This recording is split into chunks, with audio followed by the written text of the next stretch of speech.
Imagine an endless desert, temperatures exceeding 40 degrees Celsius, thousands of soldiers without enough water, and over 200,000 men preparing for a battle that would decide the fate of the war in North Africa.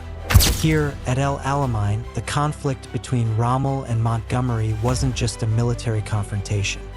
It was a clash of wills, a battle of logistics, and a fight for control over the Suez Canal and the oil of the Middle East. But the real question is, was Rommel defeated because he faced a stronger British commander, or because he was fighting against time, fuel, and politics? To understand El Alamein, we have to go back one step. Why were the Germans at the gates of Egypt in the first place? The answer begins with one man, Erwin Rommel, the Desert Fox. In 1941 to 1942, Rommel became a legend. He led the Afrika Korps with an audacity that even his opponents acknowledged as genius. A few thousand German and Italian soldiers crushed a numerically superior British army. But here's the paradox. Were Rommel's victories due to his genius or due to British weakness? The analysis says both. The British were suffering from hesitant leadership and weak supply lines, while Rommel exploited every gap with lightning speed. However, Rommel's genius had a hidden enemy, the Mediterranean Sea. Every bullet and every liter of fuel had to cross the sea from Italy, while British planes waited to hunt the ships. The result? Rommel was fighting with a powerful army, but one living on fragile supplies. And this is where the question that will haunt us throughout the film begins. Can any commander win if his army is dying of thirst in the sand? July 1942. Rommel's forces were less than 100 kilometers from Alexandria. If Egypt fell, the Suez Canal, the lifeline of the British Empire, would be closed. But was victory really close for Rommel? Or did the sands hide a trap he didn't see? Rommel advanced with amazing speed, but every step forward cost him fuel and ammunition. By July, he had only 55 tanks fit for combat. In contrast, the British, despite their heavy losses, had gathered over 150 tanks to defend El Alamein. This raises an important question. Was the battle just a tank showdown, or a confrontation between German will and British time? The British General Claude Auchinleck wasn't a genius like Montgomery, but he knew one thing. El Alamein was located between the Great Desert and the Mediterranean Sea. This meant there was no room for maneuver, no flanking, only a direct attack through a narrow corridor. This meant that Rommel's numerical superiority was worthless, because he couldn't outflank the British army. And here, nature itself turned into a weapon. The beginning of the fight on July 1st, Rommel attacked in a hurry. But the British used minefields and heavy artillery to halt his advance. Every German tank that advanced had a high probability of hitting a mine or being destroyed by anti-tank fire. Within a few days, Rommel lost dozens of tanks for which he had no replacement. And the long supply line from Libya began to exhaust his army. Axis forces, around 100,000 soldiers. British, around 150,000 soldiers. Tanks, Rommel had fewer than 60 versus over 150 for the British. The result? Both sides' losses were similar, but the difference was that the British could replace theirs, while Rommel was losing everything he had left. And here is the most important question. Why did Rommel fail at the First Battle of El Alamein? The answer is not just because the British had more numbers. The analysis reveals three main factors. Logistics. Rommel's supply lines were exhausted, and the Mediterranean Sea had become a graveyard for Italian ships. Geography.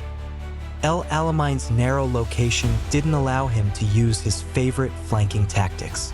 Exhaustion. His army had been fighting for months without rest, while the British were fighting on ground closer to their supply centers. The First Battle of El Alamein wasn't a decisive British victory. But it was the first time Rommel's advance was stopped, and this halt alone was a message that the German legend could be broken, and that the desert belonged to no one. But Rommel didn't give up. Just a few months later, a bigger battle would erupt. A battle that would determine not only the fate of Egypt, but the fate of the entire North African campaign. October 1942. The desert was quiet, but behind this calm, one of the greatest battles of World War II was being prepared. A battle that brought together more than 300,000 soldiers and nearly 2,000 tanks. A battle that would decide whether Rommel would remain a desert legend or if that legend would be shattered under the British artillery barrage. In August 1942, the British commander Auchinleck was replaced by General Bernard Montgomery. Montgomery wasn't just a commander. He was a charismatic figure who knew how to raise troop morale. His first speech was a shock. "We will not retreat from now on. The battle is here. We will fight to the end." Footage: Montgomery speaking to soldiers, applause, enthusiasm. Unlike Auchinleck, Montgomery's goal was not just to stop Rommel, but to utterly crush him. During the same period, Rommel was sick with exhaustion and had to travel to Germany for treatment. In his absence, the Axis forces were led by the Italian general Giorgio Napoleon, but Rommel's absence meant the army lacked its field genius. When Rommel returned right before the battle, he was facing a harsh reality. He had only 104,000 soldiers versus 195,000 British, around 500 German and Italian tanks versus over 1,000 British tanks. Supplies across the Mediterranean were almost paralyzed due to British naval attacks. Montgomery planned a massive assault he called Operation Lightfoot. The idea: to open 2 corridors through the vast minefields the Germans had laid, then send in British tanks to break through the lines. Footage: animated maps showing the corridors through the minefields. But why was it called Lightfoot? Because the infantry soldiers, being light on their feet, would cross the mines first before the heavy tanks went in. The beginning of hell on October 23, 1942, at 9 p.m. The desert lit up with fire from more than 800 British guns firing their shells simultaneously. This was the largest artillery barrage in North Africa ever. Footage: guns firing, fire on the horizon, soldiers covering their ears from the sound. This wasn't just a barrage. It was a psychological message. The German legend will be shattered tonight. The battle lasted for more than 2 weeks. The British slowly advanced through the minefields. The Germans responded with fierce counterattacks led by Rommel himself. Each day meant hundreds of casualties and dozens of burned-out tanks. But as time passed, the balance of power began to tip. German supplies dwindled, while fuel and ammunition flowed to the British from the Suez Canal. The Axis forces lost over 30,000 soldiers, either killed or captured. The British lost about 13,000 soldiers. The Axis lost over 500 tanks, while the British lost about 300. Most importantly, Rommel's army was no longer able to continue. The withdrawal west began. And this was the first time the Desert Fox was openly defeated to the world. Why was the Second Battle of El Alamein different from everything that came before? Overwhelming numerical superiority. Montgomery succeeded in doubling his forces before the assault began. Logistics: Britain controlled the sea and the air, while Germany relied on weak supply lines from Italy. Psychological warfare: the heavy night barrage broke the morale of the Axis soldiers even before the ground assault began. Leadership: Montgomery enforced iron discipline, while Rommel was fighting with an exhausted and demoralized army. The Second Battle of El Alamein wasn't just a battle. It was a turning point. Here, in the sands of Egypt, the true end of Hitler's dream of controlling the Middle East began. And after this victory, British Prime Minister Winston Churchill said his famous words, "Before Alamein we had no victories. After Alamein we had no defeats." But Rommel's withdrawal was not the end of the story. So what happened in the pursuit of the Axis forces across Libya and into Tunisia? We will reveal this in the fourth chapter. November 1942. The Western Desert was no longer Rommel's domain. The legend was broken at El Alamein, and now a new race began. A race between an army trying to escape and another pursuing it relentlessly. After the defeat at the Second Battle of El Alamein, Rommel withdrew west across Libya. The distance of the retreat was immense, over 2,000 kilometers, from Egypt to the borders of Tunisia. But why did he retreat and not try to fight in Libya? Supply collapse. Fuel was almost non-existent. Tank losses. Most of his mechanized units were burned out or disabled. Fear of encirclement. With the landing of American and British forces in Operation Torch in Algeria and Morocco, the danger of a complete encirclement became real. The changing balance of War Operation Torch, November 1942, turned the tables. More than 100,000 American and British soldiers landed in North Africa. For the first time, the U.S. Army directly entered the war against the Germans. Rommel found himself between a hammer and an anvil. The British were chasing him from the east, and the Allies were landing from the west. Rommel had only about 60,000 soldiers at the start of the withdrawal. The Allies were pursuing him with more than 200,000 soldiers. The difference in tanks: fewer than 200 German and Italian tanks versus over 1,000 for the Allies. The difference wasn't just numbers.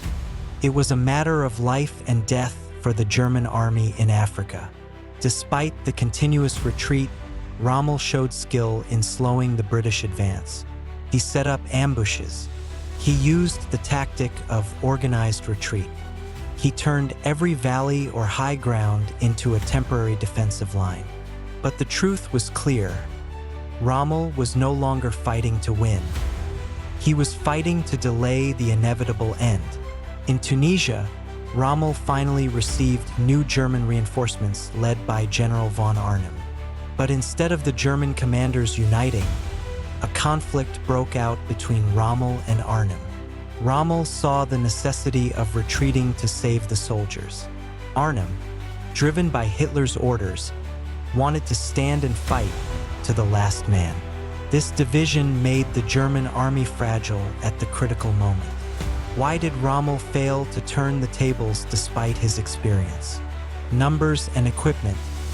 Tactical superiority could no longer compensate for the vast difference in power. Geopolitics. America's entry changed the global balance of power, and Britain was no longer alone. High command. Hitler insisted on fighting to the death, while Rommel knew that was suicide. Psychological exhaustion. Rommel and his soldiers had been fighting for years without rest, while the Allies were fresh and energetic. The pursuit to Tunisia was the inevitable end of the Desert Campaign. Here, the question was no longer, will Rommel survive? But rather, when will the Axis forces fall completely? In May 1943, more than 250,000 German and Italian soldiers surrendered in Tunisia, bringing the North African campaign to a total end.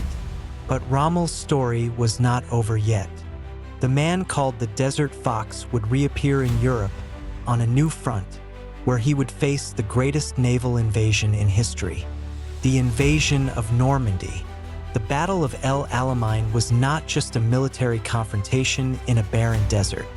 It was a turning point in World War II, a battle that shifted the balance of power and proved that even legends can be defeated.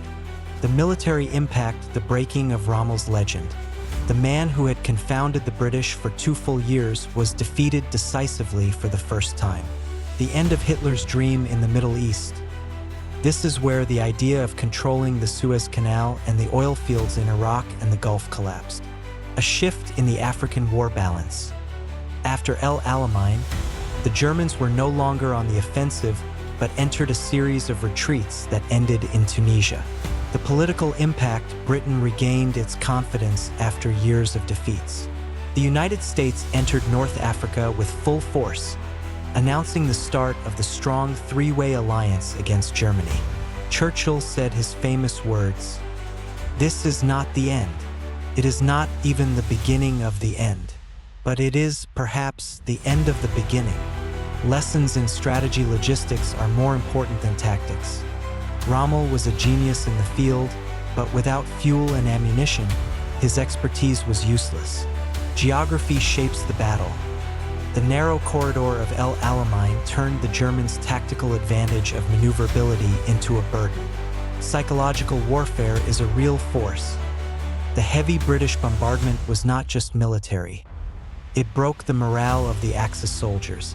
The importance of leadership. Montgomery proved that a strict and organized commander can change an entire battle. The numbers speak: Axis forces in North Africa. More than 250,000 prisoners by the end of the campaign. British losses in the Second Battle of El Alamein, about 13,000 soldiers. German and Italian losses, more than 30,000 soldiers killed or captured in the battle alone. These numbers were not just statistics. They meant that the balance of power in the Mediterranean had finally tipped. El Alamein showed the world that the war was no longer in Hitler's favor. From the east, the Soviet army began repelling the Germans at Stalingrad. From the south, the Allies achieved their first decisive victory in North Africa.